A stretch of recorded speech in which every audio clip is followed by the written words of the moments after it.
ତ ଦେଖ ପିଲେ ଆଜି ଆମେ କରିବା ଅନୁଶ୍ରେଣୀ 10.3 ସପ୍ତମ ଶ୍ରେଣୀ ଗଣିତ ବହିର 10.3ର ଅଭ୍ୟାସ କାର୍ଯ୍ୟ ସବୁ ଆମେ କରିବା। ଏ ଚାପ୍ଟର କରିବା ପାଇଁ ବହୁତ ସାରା ଆମର କ'ଣ ଦରକାର ନା ଫର୍ମୁଲା ଜାଣିବା ଆବଶ୍ୟକ ରହିଛି। ସେ ଫର୍ମୁଲା ଗୁଡ଼ାକ ମୁଁ କ'ଣ କରୁଛି ନା ଖାତାରେ ଏଠି ଲେଖିଦେଇଛି। ଦେଖିପାରୁଥିବ ଏଠି ପ୍ରଥମେ ଏଠି ଆସିବ ବର୍ଗକ୍ଷେତ୍ରର କ୍ଷେତ୍ରଫଳ। ଆମେ ଅଲରେଡ଼ି ଜାଣିଛୁ କ'ଣ ନା ବାହୁ ଗୁଣନ ବାହୁ ବର୍ଗ ଏକକ ଲାଗିବା ନିହାତି ଆବଶ୍ୟକ।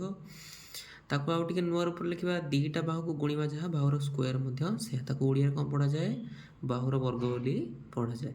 ସେମିତି ବର୍ଗକ୍ଷେତ୍ରର କ୍ଷେତ୍ରଫଳ ଥିଲେ ତାର ବାହୁ କେମିତି କାଢ଼ିବା ନା କ୍ଷେତ୍ରଫଳର କ'ଣ ହେଇଯିବ ରୁଟ୍ ଓଭର ହେଇଯିବ, ଯାହାକୁ ଆମେ ଓଡ଼ିଆରେ ପଢ଼ିବା କ୍ଷେତ୍ରଫଳର ବର୍ଗମୂଳ। ଧନ୍ୟ ଗୋଟେ ବର୍ଗକ୍ଷେତ୍ରର କ୍ଷେତ୍ରଫଳ ଅଛି 25 ବର୍ଗ ମିଟର, ତାହେଲେ ତାର ବାହୁ କେତେ ହେଇଯିବ 5 ମିଟର ହେଇଯିବ। ସେମିତି 16 ବର୍ଗ ମିଟର ହେଲେ ଆମର ବାହୁ କେତେ ହେଇଯିବ 4 ମିଟର ହେଇଯିବ। ଏଇଟା କ'ଣ କୁହନ୍ତି ନା ବର୍ଗମୂଳ କୁହନ୍ତି।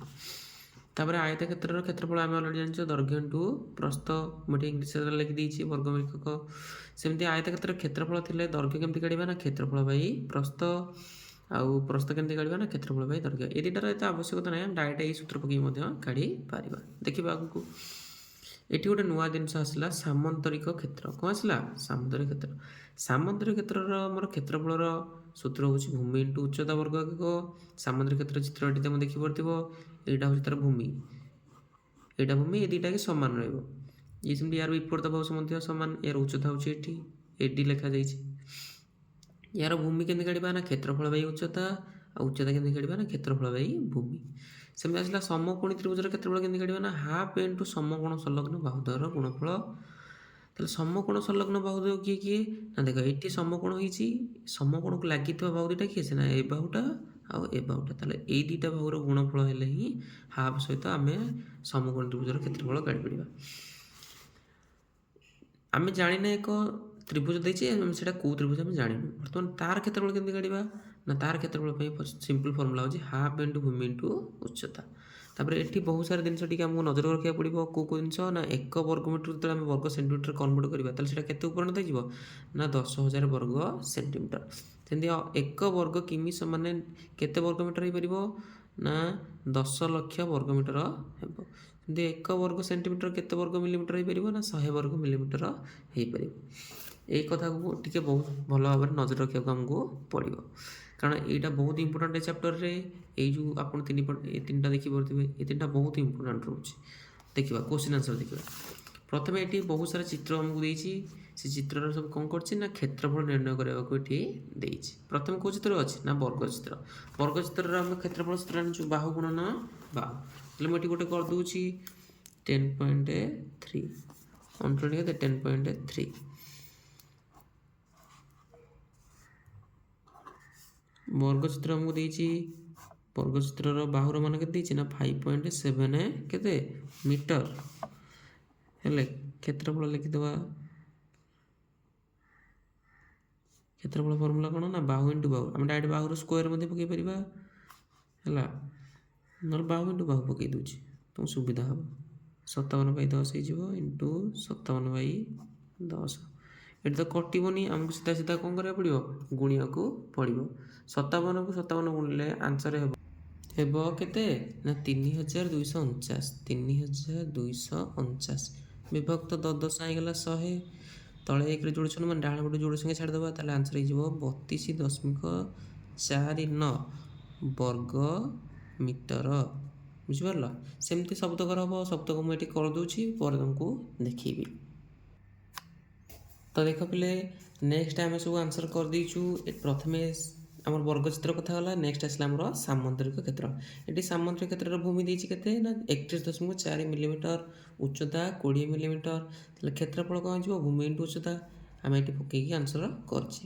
ଏଠି 10 ମିନିଟ୍ ଥିଲା, କ'ଣ କରିଦେଲୁ ଭଗ୍ନାଶ କରିଦେଲୁ।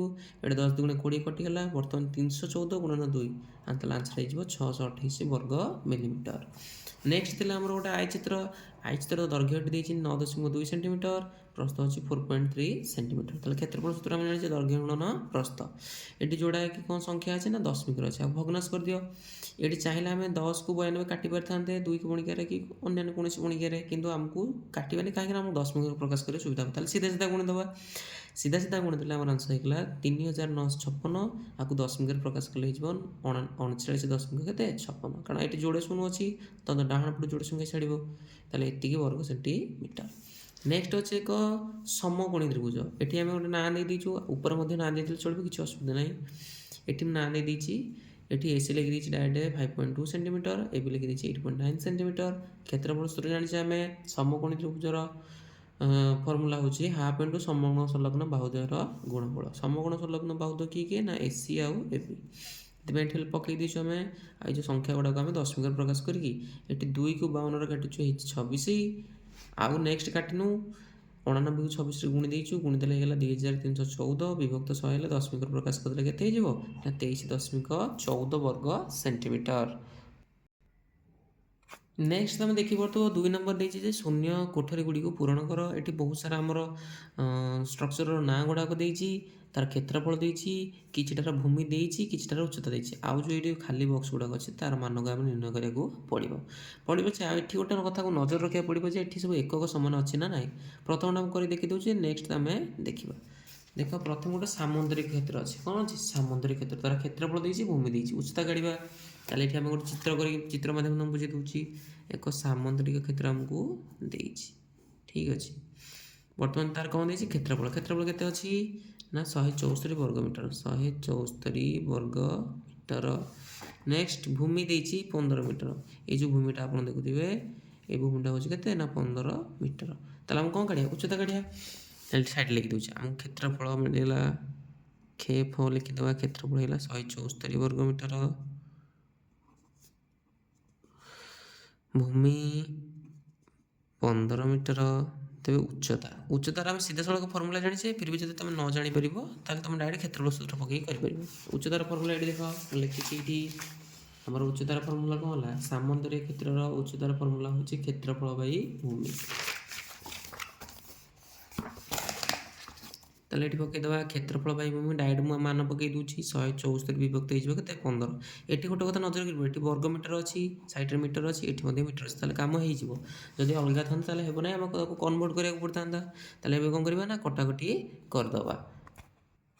ତାହେଲେ 15କୁ ଯେତେବେଳେ ଆମେ 174ରେ କାଟିବା, କାଟିଲେ ହେଇଯିବ କେତେ ନା 11 ଦଶମିକ କେତେ ହେବ? 6। ଏତିକି କ'ଣ ହେଇଯିବ ନା ମିଟର। ଯେହେତୁ ଏଠି ମିଟର ଲାଗିଛି ତାହେଲେ ଏଠି ଆନ୍ସର ମଧ୍ୟ ମିଟର ହେଇଯିବ। ତାହେଲେ ଏଠି ଉଚ୍ଚତା କେତେ ବାହାରିଲା? 11.6 ମିଟର। ସେମିତି ସବୁତକ ମୁଁ କାଟି ଦେଉଛି, ପରେ ଦେଖିବା। ଦେଖ ନେକ୍ସଟ ତୁମେ ଦେଖିପାରୁଥିବ, ଏକ ତ୍ରିଭୁଜ ଦେଇଛି, ତାର କ୍ଷେତ୍ରଫଳ ଦେଇଛି 1 ବର୍ଗ ମିଟର, ଉଚ୍ଚତା ଦେଇଛି 2.5 ସେଣ୍ଟିମିଟର। ଏଇଠି ଅସୁବିଧା ହେଇଗଲା, କାହିଁକି ନା ଏଠି ମିଟର ଦେଇଛି, ଏଠି ସେଣ୍ଟିମିଟର ଦେଇଛି। ଆମେ ଅଲରେଡ଼ି ପଢ଼ିଛେ ଯେ 1 ବର୍ଗ ମିଟରକୁ ଯଦି ସେଣ୍ଟିମିଟର କନଭର୍ଟ କରିବ ତାହେଲେ କେତେ ହେଇଯିବ ନା 10,000 ବର୍ଗ ସେଣ୍ଟିମିଟର। ତାପରେ ପଚାରିଛି ଭୂମି କାଢ଼। ତ୍ରିଭୁଜର ଆମେ ଡାଇରେକ୍ଟ କ୍ଷେତ୍ରଫଳ ସୂତ୍ର ପକାଇଦେବା, କାରଣ ତାର ଭୂମିର ଡାଇରେକ୍ଟ ଫର୍ମୁଲା ନାହିଁ। ତ୍ରିଭୁଜର କ୍ଷେତ୍ରଫଳ ଫର୍ମୁଲା ହେଉଛି ନର୍ମାଲି ହେଉଛି ହାଫ୍ ଇଣ୍ଟୁ ଭୂମି ଇଣ୍ଟୁ ଉଚ୍ଚତା। କ୍ଷେତ୍ରଫଳ ଜାଗାରେ ପକାଇଥିଲେ କେତେ? ଆଉ ଏଇଟା ପକାଇବାନି, ଏଇଟା ପକାଇବା, କାରଣ ବର୍ଗ ସେଣ୍ଟିମିଟର ତ କନଭର୍ଟ କରିଦେଇଛେ। ତାହେଲେ ଏଇ ଜାଗାରେ ପଡ଼ିଯିବ 10,000 ଇଣ୍ଟୁ ହାଫ୍, ଭୂମି ଜାଗାରେ ଲେଖିଦେଲି b ଇଣ୍ଟୁ 2.5। ତାପରେ କ'ଣ ହେବ ନା ହାଫ୍ ଆଉ 2.5 ଏପଟେ b ସହିତ ଗୁଣା, ସେପଟେ ଗଲେ ହରା ହେଇଯିବ। କଟାକଟି ହେଇକି ଆମର ଆନ୍ସର ହେଇଗଲା 8,000 ସେଣ୍ଟିମିଟର। ଠିକ୍ ଅଛି, ଏକକ ଲେଖିବ। ନେକ୍ସଟ ଦେଇଛି ଗୋଟେ ସାମୁଦ୍ରିକ କ୍ଷେତ୍ରର କ୍ଷେତ୍ରଫଳ ଦେଇଛି 1 ବର୍ଗ କିମି, ଆଉ ଭୂମି ଦେଇନି, ଉଚ୍ଚତା ଦେଇଛି 2000 ମିଟର। ଦେଖ ଏଠି କିଲୋମିଟର, ଏଠି ମିଟର, ଅସୁବିଧା ହେଇଗଲା। ତାହେଲେ କିଲୋମିଟରକୁ ଆମେ ମିଟର କନଭର୍ଟ କରିଦେଲେ ଅଲରେଡ଼ି ଦେଇଛି ଆମ ବହିରେ 10 ଲକ୍ଷ ବର୍ଗ ମିଟର ହେବ। ତାହେଲେ ଭୂମିର ଫର୍ମୁଲା କ'ଣ ଦେଇଦେବ ନା ଭୂମିର ଡାଇରେକ୍ଟ ସୂତ୍ର ଅଛି କ୍ଷେତ୍ରଫଳ ବାଇ ଉଚ୍ଚତା। 10 ଲକ୍ଷ ବିଭକ୍ତ ହେଇଗଲା 2000, 3ଟା ଶୂନକୁ 3ଟା ଶୂନ କଟିଲା, ଏଠି 2କୁ 1000 କାଟିଲେ 500, ତାହେଲେ କେତେ ହେଇଗଲା 500 ମିଟର। ନେକ୍ସଟ ଆସିଲା ଆୟତକ୍ଷେତ୍ରର କ୍ଷେତ୍ରଫଳ ହେଉଛି 15.36 ବର୍ଗ ମିଲିମିଟର, ଦୈର୍ଘ୍ୟ ଏତିକି, ପ୍ରସ୍ଥ କେତେ? ତାହେଲେ ପ୍ରସ୍ଥର ଡାଇରେକ୍ଟ ଫର୍ମୁଲା ଅଛି କ୍ଷେତ୍ରଫଳ ବାଇ ଦୈର୍ଘ୍ୟ। କଟାକଟି ଏଠି ହେଇଛି, ଏଠିକି ମୁଁ 2ରେ କାଟିଦେଲି ତ ବହୁତ ବଡ଼ ହେଇଗଲା। 2 କୁ 48 କାଟିଲେ 24, ୟାକୁ 2ରେ କାଟିଲେ ହେବ 768, ପୁଣି 2ରେ କାଟିଲେ 24 କି 12, ପୁଣି ୟାକୁ କାଟିଲେ 384, ପୁଣି 2ରେ କାଟିଲେ ହେଇଯିବ 6, 2ରେ କାଟିଲେ ହେଇଯିବ 192, 6କୁ ଡାଇରେକ୍ଟ 192 କାଟିଲେ ହେଇଯିବ 36। ତାହେଲେ 36 ଗୁଣନ 10 ପଡ଼ିଲା, ତଳେ ପଡ଼ିଲା 100, 36 10 ହେଇଗଲା 360 ବିଭକ୍ତ 100, ଗୋଟେ ଗୋଟେ ଶୂନ କଟିଲା, ଦଶମିକ ପରେ କନଭର୍ଟ ହେଲେ 3.6 ମିଲିମିଟର ହେଇଯିବ। ନେକ୍ସଟ ଦେଲା ଗୋଟେ ତ୍ରିଭୁଜର କ୍ଷେତ୍ରଫଳ ଦେଇଦେଇଛି 64.95 ବର୍ଗ ମିଟର, ଭୂମି ଦେଇନି, ଉଚ୍ଚତା ଦେଇଦେଇଛି 15 ମିଟର। ଡାଇରେକ୍ଟ ଆମେ କ୍ଷେତ୍ରଫଳ ଫର୍ମୁଲା ପକାଇବା। ତ୍ରିଭୁଜର କ୍ଷେତ୍ରଫଳ ସମାନ ହାଫ୍ ଇଣ୍ଟୁ ଭୂମି ଇଣ୍ଟୁ ଉଚ୍ଚତା, ଯାହା ପକାଇଦେବା। ଭୂମି ଜାଗାରେ ମୁଁ b ପକାଇଛି କାରଣ ଭୂମିଟା ଦେଇନି, b ସହିତ ହାଫ୍ ଆଉ 15 ଗୁଣା ହେଇକି ଅଛି, ଏପଟକୁ ଆସିଲେ କ'ଣ ହେଇଗଲା ହରା ହେଇଗଲା। ବର୍ତ୍ତମାନ ଏଇ ଯେଉଁ 15କୁ ଆମର ଦେଖୁଛ ଏଠି 15କେ 15 କରିଦେବା, 15/2 ଅଛି, এই যে 15/2 ଅଛି ଗୁଣନ ହେଇ ଓଲଟିଯିବ। ଏଠି ଲେଖା ହେଇଛି ଦେଖ 2/15। 15କୁ 6 ଏଠି ଯେଉଁ ଆମର ଦଶମିକ ସଂଖ୍ୟା ଥିଲା 64.95 ତାକୁ ଭଗ୍ନାଂଶ କଲେ କେତେ ହେବ? 6495/100। 15କୁ 6495 କାଟିଲେ ହେଇଯିବ 433 ଗୁଣନ 2 ହେଲେ ହେଲା 866 ବିଭକ୍ତ 100। ଦଶମିକ କରିଦେଲେ ହେଇଯିବ 8.66 ମିଟର। ତାହେଲେ ଏଇଟା ହେଇଗଲା ଆମର ଭୂମିର ମାନ। ନେକ୍ସଟ ଦେଖିବା 3 ନମ୍ବର କ'ଣ ଦେଇଛି। ଦେଖ 3 ନମ୍ବର ଦେଇଛି ଯେ ଗୋଟିଏ ଆୟତକ୍ଷେତ୍ରର କ୍ଷେତ୍ରଫଳ ହେଉଛି 500 ବର୍ଗ ମିଟର। ଆମେ ଜାଣିଛେ ଅଳ୍ପ ଅଳ୍ପ ପଢ଼ିବା ଆଉ ସାଙ୍ଗେ ସାଙ୍ଗେ କ'ଣ କରିବା ନା ଚିତ୍ର କରିବା। ସେମିତି ହେଲେ ଆମକୁ ବୁଝିବାକୁ ସୁବିଧା ହେବ। ତାହେଲେ ଗୋଟେ ଆୟତଚିତ୍ର ଦେଇଛି, ତା ନାଁ ମଧ୍ୟ ଆମେ ଦେଇଦେବା, ଆମକୁ ସୁବିଧା ହେବ ABCD। ଏହାର କ୍ଷେତ୍ରଫଳ ମିନ୍ସ ସେ ମଝିରେ ଲେଖାଯିବ 500 ବର୍ଗ ମିଟର। ନେକ୍ସଟ ଦେଇଛି ଏହାର ଦୈର୍ଘ୍ୟ। ଦୈର୍ଘ୍ୟ ଦେଇଦେଲା 50 ମିଟର। ଠିକ୍ ଅଛି, ତାହେଲେ ପ୍ରସ୍ଥ କେତେ? ତାହେଲେ ଏଇ ପ୍ରସ୍ଥର ମାନ ଆମକୁ କାଢ଼ିବାକୁ ପଡ଼ିବ। ଆଉ କହିଲା କି ତା ଚାରିପଟେ ବାଡ଼ ଦିଆହେବ, 9 ହିସାବରେ କେତେ ଟଙ୍କା ଖର୍ଚ୍ଚ ହେବ। ତାହେଲେ ଧାରାରେ ଲେଖିଦେବା କ'ଣ ନା ଗୋଟିଏ ଆୟତ କ୍ଷେତ୍ରର କ୍ଷେତ୍ରଫଳ ବା ଏଠି ଡାଇରେକ୍ଟ ABCDର କ୍ଷେତ୍ରଫଳ ମଧ୍ୟ ଲେଖିପାରିବା। କ୍ଷେତ୍ରଫଳ ସମାନ କେତେ ଦେଇଛି ନା 500 ବର୍ଗ ମିଟର। ଦୈର୍ଘ୍ୟ ଦେଇଛି, ଦୈର୍ଘ୍ୟ ହେଉଛି ଆମର 25 ମିଟର।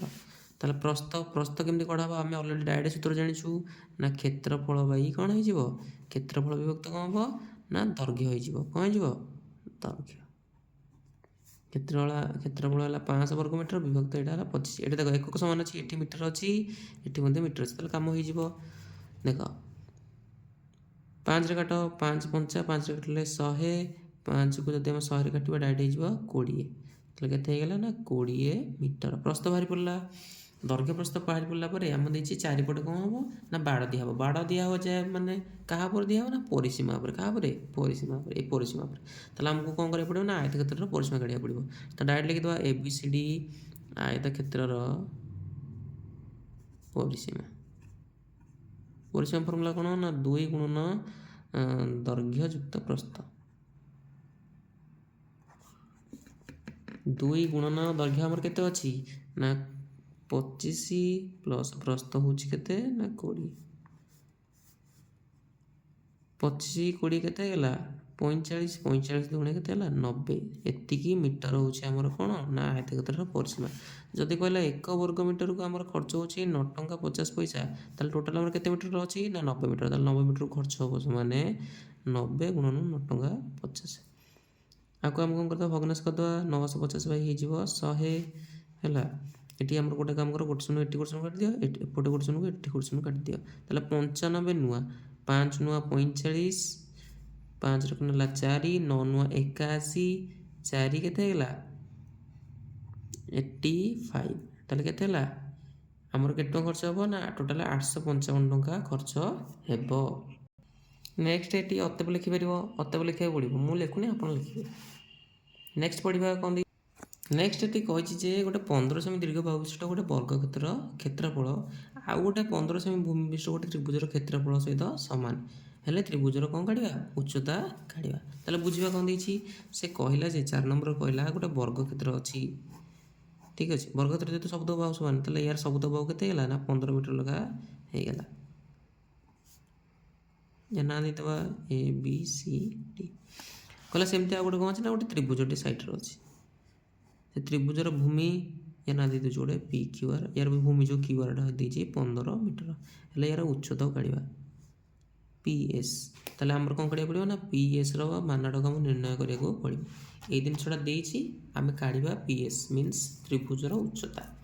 ଗୋଟେ କଥା ଏଠି ନଜର କରିପାରୁଥିବ, ସେ କ'ଣ କହିଲା ନା ଏଠି ତ୍ରିଭୁଜର କ୍ଷେତ୍ରଫଳ ସହ ସମାନ। କାହାର କ୍ଷେତ୍ରଫଳ ନା ବର୍ଗକ୍ଷେତ୍ରର କ୍ଷେତ୍ରଫଳ। ତାହେଲେ ଏଇଥିରୁ ହିଁ ଆମର ବାହାରି ପଡ଼ିବ। ଦେଖିବା ଲେଖିବା ଗୋଟିଏ ଆଡ଼ୁ ନା ଏକ ବର୍ଗକ୍ଷେତ୍ରର